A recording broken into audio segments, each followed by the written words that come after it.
Hi, my name is Dr. Faria Bukhari, Dr. Fab. I'm doing this video to bring to the attention of the world what is being hidden and being done covertly to bring about an apocalyptic change in the world that's going to end the world. We're seeing for the last 107 days a mass hysteria of the West against Hamas. And I've done these protests before as well. And today I'm not exactly doing a protest, but I'm just doing this video, awareness video, that this mass hysteria against Hamas that has led to the consequential bombing of about 25,000 civilians in Gaza and an all-out regional war in Yemen, Lebanon, Syria, and now we're looking at Iran and Iraq. It's just a distraction. It's all a distraction. The actual target behind all of it is the United States of America. By the end of March or the end of April, the British elite are planning to get US nuked by North Korea.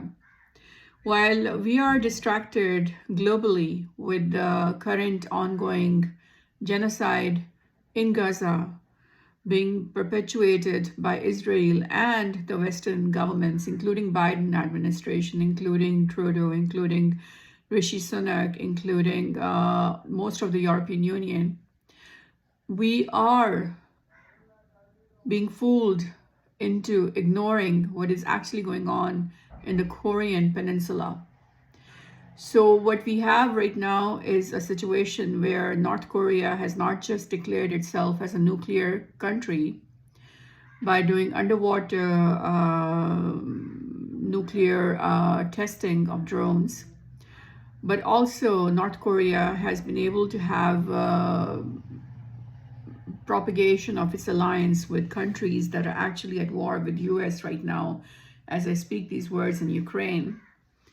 North Korea has sent its spy satellites in the orbit and deployed war-ready arms.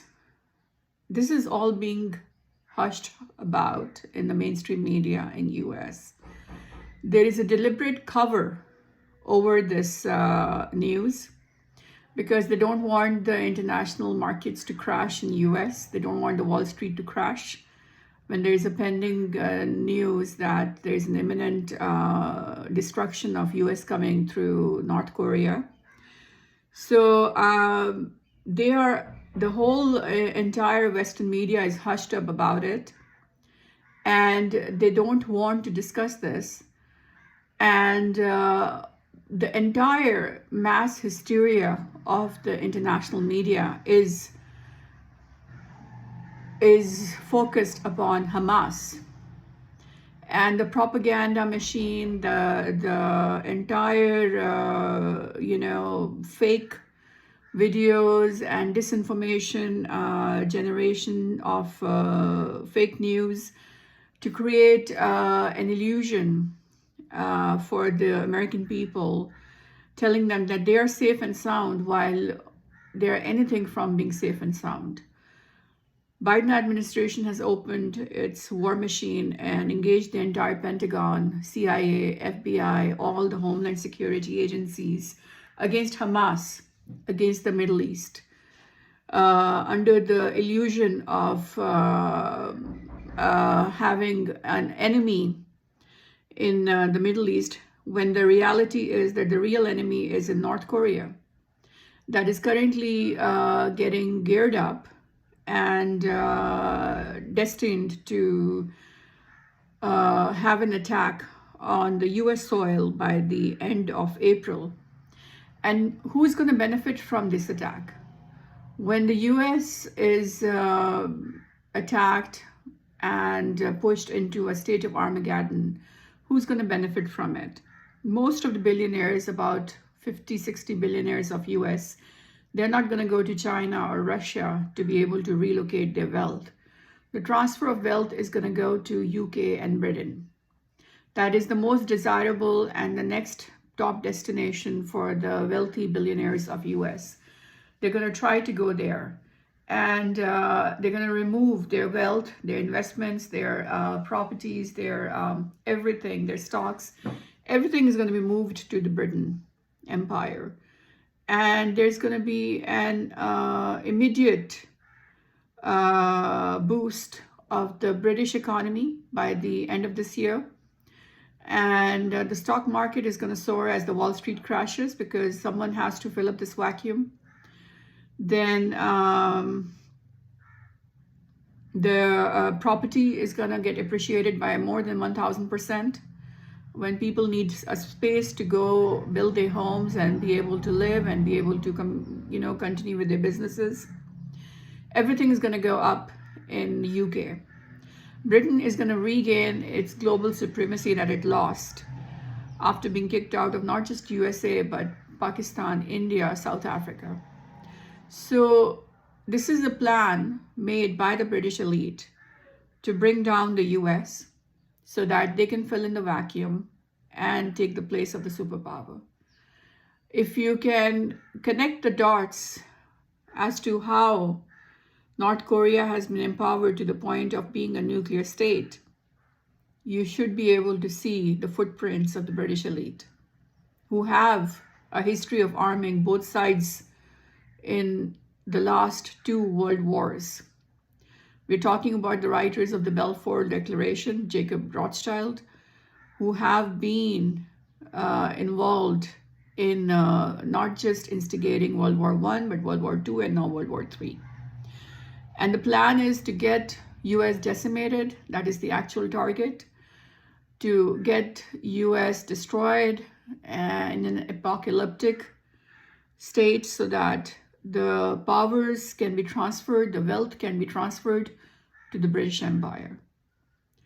So if I were you, I would try to dig the truth and try to figure out how to stop this apocalypse from happening, instead of focusing on what the mainstream media is wanting you to look at. There are only 2 countries right now, 2 nations in the world who can stop this apocalypse from happening. The first one is Pakistan and the second one is Iran. Yes, Iran. And you would wonder, why am I saying Iran when Iran is right now at war in the Red Sea through the Houthis and in Lebanon through the Hezbollah? Why am I saying Iran? I'm saying Iran because Iran has a direct influence over Russia and North Korea, while Pakistan has a direct influence over China and North Korea.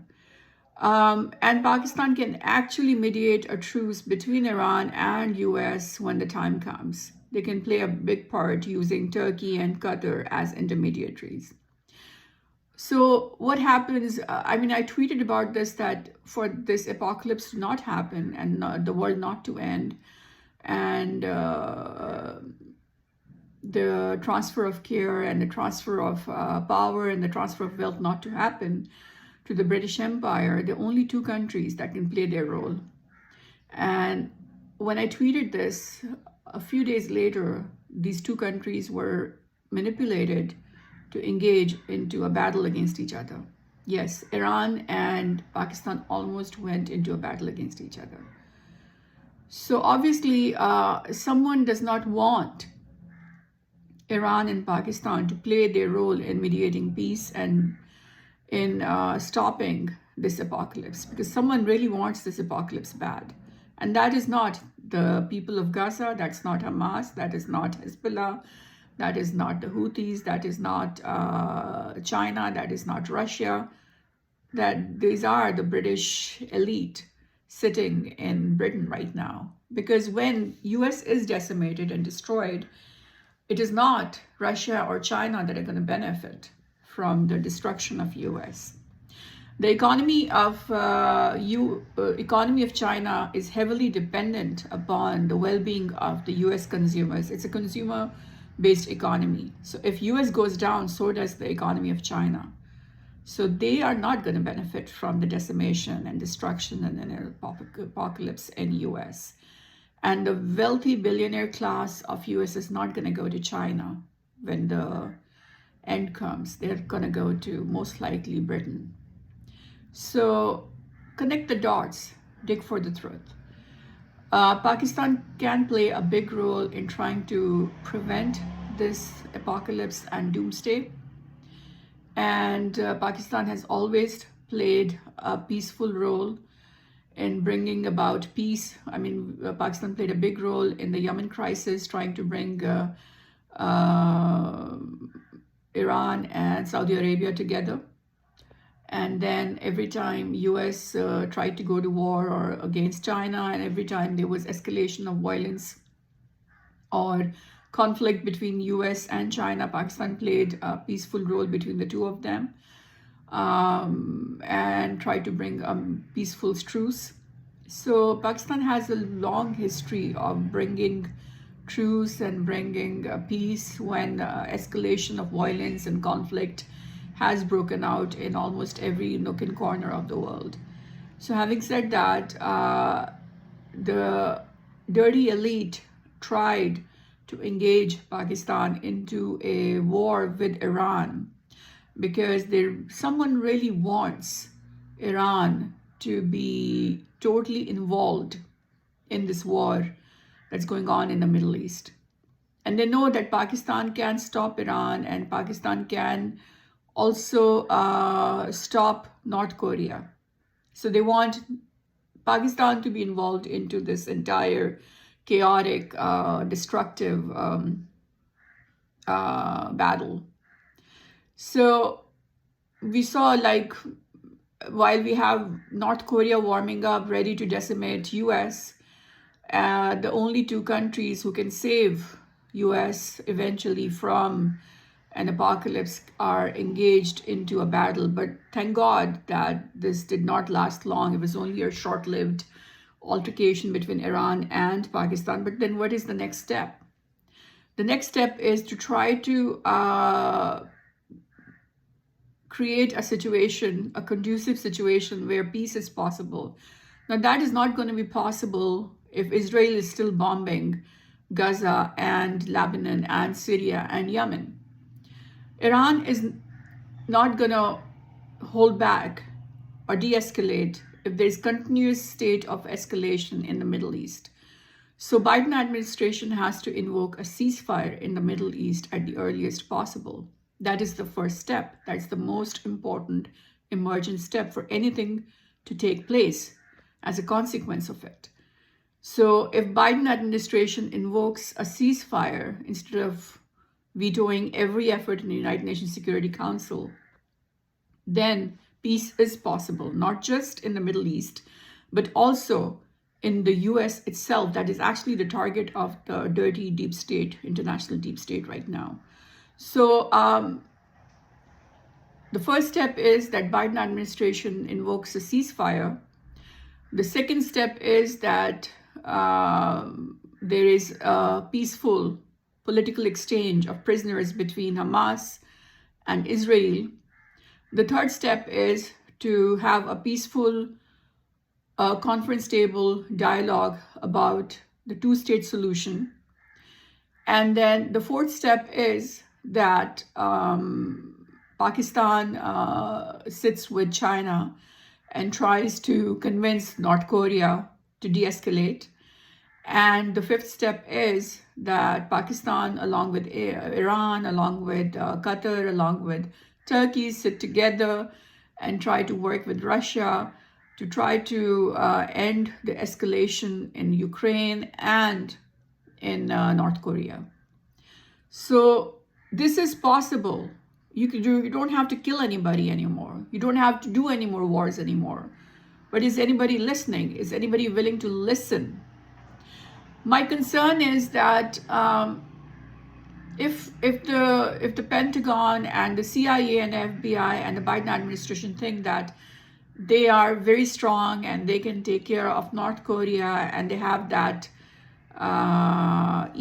egotistic self enlightenment that they are very strong and powerful, and what is a small country like North Korea going to do to them? And they have better weapons and they have a better military and they're the superpower. Think again. US has yet to win a single war for a long time. They thought that they could have a lot of other countries like Ukraine take care of Russia for them, India take care of China for them, and now they're thinking South Korea is going to take care of North Korea for them. No country is going to take care of their enemies for them. That's not happening. This experiment failed miserably in Ukraine, and it's failed in Afghanistan, it's failed in Iraq, it's failed in Syria, it's failed in Libya. It's already failed in so many parts of the world. So no country is going to take care of your enemies for you, period. No matter how much fuel and money and weapons you throw into that country or flood it with your stuff. Afghanistan is a classic example. The weapons that you wanted to use against your enemies were used against you eventually. So same thing is going to happen in Ukraine, has already happened. So don't expect that just because you're going to fuel South Korea with weapons and with your bases and with your backup and with your money, it's going to take care of North Korea for you. It's not going to take care of North Korea for you. And then the other thing is that there's something called the Samson option that Israel has always floated around. And the Western leaders like Sunak and Biden have been saying that, oh, we have to support Israel because we cannot let it fail, because if we did, Israel is going to use the Samson option and take down everybody with it. What makes you think that North Korea doesn't have the Samson option? When we saw Russia go to war against US and US go to war against Russia during the Obama administration, during the time of in Syria, when they went to war against each other, we were not worried about them nuking each other or nuking Syria, their proxy battleground, because we felt that they do have like a certain extent of restraint. The Putin has that restraint, and Obama has that restraint, and even right now Biden has that restraint, and even Putin right now in Ukraine has that restraint, right? We don't have that concern. We did have a little bit of concern for a short period of time, but then we were like, okay, these are superpowers, they're strong countries, they're powerful countries, they have to have that sense of responsibility that they're not going to be responsible for a nuclear apocalypse. But when it comes to North Korea, things are different. When it comes to Israel, things are different, right? So do not expect that Kim Jong-un does not have the Samson option already integrated into his defense policy. Just because Israel has the Samson option, what makes you think that Kim Jong-un does not have the Samson option integrated into his defense policy? What if he has that Samson option, where if he starts losing a war or a battle, he's going to take down everything with him, the entire world with him? So going to a battle with North Korea is not a good idea. What we need is peace, and emergent peace. It's a peace emergency right now. And time is tissue. In medicine, we say when someone comes with a heart attack and has an acute ST elevation MI, we have we have this time period through which we have to take the patient to the cath lab to save the heart muscle. And if we delay that, then tissue is dead. So it's the same scenario. I expect from my geopolitical analysis that they're going to try to do this in March or April. By the end of March or by the end of April, they're going to try to get US nuked. And there's a reason behind it. There's a logical reason behind it. The reason is that they want the transfer of wealth, the transfer of power to be established completely before Trump wins the elections in November. So they need at least 4 or 5 months to do that. They need at least 4 or 5 months to establish UK as the next superpower, as the next global superpower that has absorbed the transfer of wealth and the transfer of power from US to UK before Trump takes over in the White House. So it's a short window Today is 23rd of January. So you have February and you have March, end of March. You have 2 months to try to do all of these things. It's a peace emergency. And again, the target is the United States of America. What they're doing in the Middle East is a big distraction. They are creating a mass hysteria against Hamas, against Hezbollah, against Houthis, when in reality, North Korea has moved way forwards with complete consent from Pentagon, from CIA, from FBI, from the ruling regime of US. Ask yourself, why aren't they processing any resolution in the US Congress in regards to the escalation of armament of North Korea? They just declared themselves as a nuclear country. How come nobody's talking about it on the mainstream media? I mean, seriously, why is there complete silence? This is a pathological silence. This is not a healthy silence. This is a pathological silence. It's got grave sequelae that could arise from it. So talk about North Korea and try to figure out a way to do this, because like I said before, it is not a good idea to go to war against North Korea, because North Korea could itself harbor the Samson option. What makes you think North Korea does not have the Samson option? If Israel can have it, why not North Korea? That's all I have to say. Bye-bye.